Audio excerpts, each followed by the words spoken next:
Hello guys, Absolute Duelist here, coming at you with another One Piece video, and this is the finals from my locals. And funny enough, this is a Crocodile mirror match, but one croc is blue and the other one is yellow and purple. So this is actually going to be an interesting match. I don't know too much about the yellow-purple Crocodile because honestly, it's a leader that says during your opponent's turn, if you negative a Don, you go ahead and get one Don as active, right? So it does have good utility, but it's just not that great of a leader overall. It's not really seen a lot of play. It does have access to some really strong cards such as the 8-drop Crocodile that can instantly give you back a life by negging 2 Don, and can also fix your hand by negging a Don and then discarding and trashing a card, or well, sorry, drawing and then trashing a card. So like, it's got a lot of utility, but we're gonna see how this game is gonna go. I'm going second here, playing a Kaya and discarding 2 3000 welds. Okay, I must be in a pretty bad situation to be doing that because I don't normally play Kaya unless my hand is not great. So let's see what he's going to do. But he does play the Miss Valentine's, looking at the top 5 cards of his deck, and he does add a Mr. 13 and swings for 6 into my life, which I do choose to take. We go ahead and unrest our Don, get 2 more, swing for 5 straight into his life. Will he choose to counter it? Because we do know he has that 2k counter, but he does choose to counter with a Miss Valentine, and we play a Kuma and pass turn. So we've got the blocker on board, we've got the Kaya on board, like, not bad right now, but he hasn't taken any life, whereas we have just taken 1. So he goes in and swings 5 into life. We go ahead and 2k counter that. He goes in and plays a Miss All Sunday. Very strong card there, giving him the ability to go ahead and draw a card and gain a Don. And now we're on our 6th Don turn. So we swing 5 into life again. Maybe playing something good, maybe dishing out this Don in a specific way, but we're going to swing 7 as well. He does choose to take that one. Then we rest 4 more to play a 3000 welds, put the Missile Sunday on the bottom of his deck. Okay. Trying to control the board a bit, swinging with the Kuma. Maybe we have a Pacifista in hand, because normally I wouldn't swing with the Kuma unless I'm trying to be like, oh yeah, I have a Pacifista in hand, kill it, I'll play this 6k character anyway. Like, we go for those kind of plays when I'm playing decks like this. So let's see what we're going to do, what he's going to do. He is on his 7 Don turn, I believe. But he's going to go ahead and swing 5. Or is he 9? That might be the 9 Don turn. He goes ahead and swings for 6 into the Kuma, I think that was. And then we go ahead and play a Pacifista. He goes in and plays an Uta blocker though. That is a very strong card and very good in the Crocodile deck, just for the fact that obviously he negs a Don, he then gains an active Don as well, which is very good. But we're gonna go ahead and swing with our Kuma here, swinging 7 into his life, hoping to get down that life a bit more in this situation. And then we're gonna go ahead and split out the Don a bit from the looks of it. So we go ahead and put 2 onto the Kaya to go ahead and swing into the Missile Valentines. And then we're on 5 Dons. So what we're gonna do with the 5 Dons, we're gonna swing for 7 as well.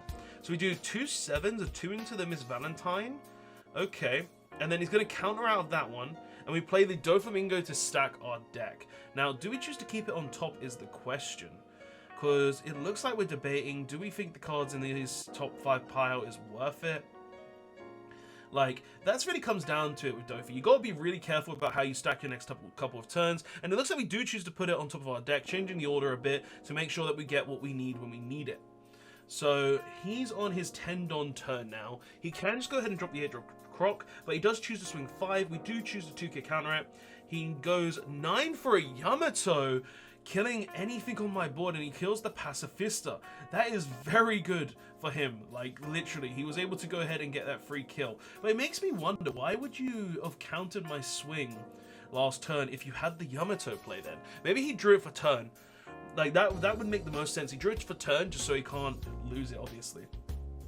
So let's see where this is gonna go. We're gonna go ahead and rest 9 to play the to play the Mihawk, to put that Uta to the bottom, and then we've got 1 Don left. It looks like I'm debating if I want to swing with the Don, and we are. We're gonna go ahead and swing 6 into life. He goes ahead and uses a Blast Breath. You know what? I'm not gonna complain about that. Hitting a Blast Breath for a 6k swing feels very, very nice there. So that put us in a slightly better position, right? So he's on 2 life now. 10 Don, like, he is in a very, very good position, right? Like, he's got the 9 cost Yamato, but we're on free life with the blocker. We go ahead and take the 5k swing, though, and we block the Yamato swing. Probably didn't have any counter in hand, but he goes in and plays another Uta for 4, and then he's going to also play a Missile Sunday as well to go ahead and draw a card. Okay, so he's got the build, the draw engine on board, he's got 2 5s, he's got the Yamato. Like, he is in an insanely good position right now. So what are we going to do?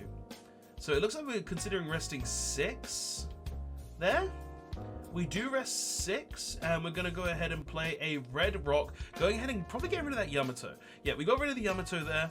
Then we might swing 9 with the Mihawk. Swing 9 into life with the Mihawk. This is what could take up to 2 cards from his hand. He goes ahead and Blast Breaths. Negs a Don, regains the Don because of the Crocodile Leader ability. And then he's going to counter with a 2k as well, so he counted 6 to stop the Mihawk. Are we going to go for another potential swing though, big? So we go ahead and swing 6, he drops a 2k, and then we play the Miss All Sunday. That's very good, because that means if he goes ahead and swings into us, we get that red rock back. He's only on 2 cards in hand, so we should have a pretty good chance of getting rid of any big character he plays, right? Alright, so he goes ahead and swings 7 though with that Missile Sunday into my Croc. That's a bit of an issue, right? Like, swinging 7 straight into lead here. Like, we would probably block with the Missile Sunday, right? Because we block with the Missile Sunday, we get the red rock back. He's got 8 Don left. He could potentially drop that 8-drop Crocodile and gain a life. So we'll have the ability to get rid of it, but we choose to take it. Okay. So we take the hit. He swings for 5 as well, and this is where we choose to block it. Okay. And then we add the 3,000 worlds back. Okay, why would I add the 3,000 worlds back? Maybe I just wanted to get rid of the Uta in this situation, and I just didn't think he had the 8-drop Croc here. Like, that could be a reason for why. But what's the play? What's the play on him? He's got 8 Don left. Like, that feels like a tell for the 8-drop Crocodile. It feels like I'm gonna see that in this turn. Like, it makes the most sense. He could also be contemplating, do I want to swing with this Uta? Because he's on 2 life, right? He could go ahead and swing into my Mihawk, but no, he's going to play the 8-drop Croc. This is why I was thinking, why didn't I just get the red rock? Because he obviously was kind of telegraphing that he had it with the 8 Don up. So it just would make the most sense. But we had another red rock anyway. Okay, so that's why we didn't grab the red rock. We felt the 3,000 worlds was better. Probably going to use it to get rid of this Uta now. Like, that would make the most sense. So let's go ahead and see it. Drop the red rock, get rid of the Missile Sunday. We go ahead and swing 9 into the Missile Sunday? Okay. But he chooses to block with the Uta, so now we just use the 3,000 worlds we added back to get rid of the Missile Sunday anyway? Like, that seems like the most sense. He goes ahead and takes this 5 into life. Okay. And then we're going to neg 4 Don. We put the All Sunday in his hand? Oh, it's because I wanted to drop Akuma. Okay, so it's because we wanted to drop more bodies.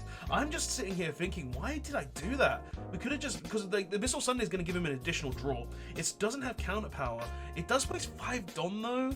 So I'm a bit up and down. I'm a bit up and down on that decision. Like, it is a bit of an iffy decision on my part to why I did that. Okay, so what is he gonna do? He is on the 10 Don turn again. He split it up for 4 and 6. What could he potentially play? He's going to swing 7 though into life. We choose to block with the Kuma and play a Pacifista blocker. Okay, that's good. But he has another Crocodile there. That's very good. Like, that puts him back up to 3 life. Puts me in a very bad situation. Do we have another way to remove that Croc? That's the question, because we're on 8 Don here. So if we neg again, well, we wouldn't neg here anyway, but we can't neg here to get rid of that Croc. We need a red rock here. Like, this is why I was thinking earlier, it would have probably been better to keep the red rock. Because if we got the red rock back, we would be able to deal with any big character he plays. Getting the 3,000 worlds back only allows us to deal with the little guys. So I think I made a really big misplay there. But we're going to swing 7 into life here. Is he going to use the ability of the Croc? He does choose to use it, negging the Don, drawing a card and trashing a card. Trashes the Missile Sunday we put back in his hand. So definitely drew something like counter, and he does choose to counter as well. We swing 9, he does take the hit, and he hits a Miss All Sunday. That goes ahead and gives him like a free draw as well. that is a very, very sour position for us right now. Like, that's very bad. And we 3,000 worlds it, okay. Would have been probably better if we used a red rock on the Croc, but obviously we can't do that. So he goes ahead and gets his Don back. Now on 9 Don, has pretty much access to everything he could in the yellow Croc deck, right? The yellow-purple Croc deck. But he's going to swing 5. We counter with the Sogia King. He's most definitely going to swing with that Crocodile as well. We block that. Don't want to get hit by that. Okay. And looks like he's organizing his Don a bit. So he's going to play an Uta. Okay. And then with the last 5 Don, he's going to play a... Oh, that I can't remember his name. Is it Mr. 4? That's actually a very scary card. That's a 7k blocker, potentially. So that's very, very strong there. Okay, so what's our play then? Because we're on 10 now. We could try and drop, like, maybe a 10-drop Kaido, but we wouldn't want to put the Croc back in his hand. He's got 1 card in hand. He's got the Uta. Like, what is our play here? What is our play? Like, we essentially want to use the Don as well before we go ahead and start swinging. So... we could also use the Croc Leader ability, which would technically help us deal with one of the blockers. It is just a conundrum right now, I think. It's a very sticky situation where we have to kind of think, where's the right play? Because he's on 2 life, right? Oh, and we do just choose to drop the Kaido. Okay. So we put the Croc back, and we go ahead and put our Kaya back. Okay, so that's actually pretty good. We put the Croc back, we put the Kaya back. We then use the Leader ability to put the Mr. 4 back. And then, yeah, we've got a decent hand now. He uses the Croc to do that. We go ahead and swing 9 into life. What does he get? He hits a Sanji off of life. That is so strong there. Like, that means he's got an additional swing. He's got the ability to just have the blocker as well. He can now drop the Croc again, which is going to be absolutely insane. Like, it's just put us in a very, very bad position, right? So, what is our last life going to be? We take that hit. Does he choose to just go all out? He goes 8 into life with the Uta. Do we have enough to counter it? We go ahead and counter up to 9. He goes ahead and swings a big swing with his leader. We 2-2, and that is game. Ah, that was such a tight game, guys. And his last life was another Sanji. So we just really did not have a chance on those lives. But guys, that was a really fun finals to watch. Like, generally, it was cool seeing like all the plays that the Purple Croc player had. He went back and forth with it. He did a lot of good plays there. Like, having the 8-drop Croc was really strong. I think I did make that misplay. I definitely shouldn't have gotten the 3,000 worlds back. I should have definitely gotten the Red Rock back. It would have been a lot more useful. Being able to get rid of that 8-drop Croc would have been just very, very strong. But nonetheless, guys, that was the matches. I hope you did enjoy this locals this week, and I'll see you guys in the next one. Absolute Duelist signing out. Don't forget to like, comment, and subscribe for more One Piece content. Later all.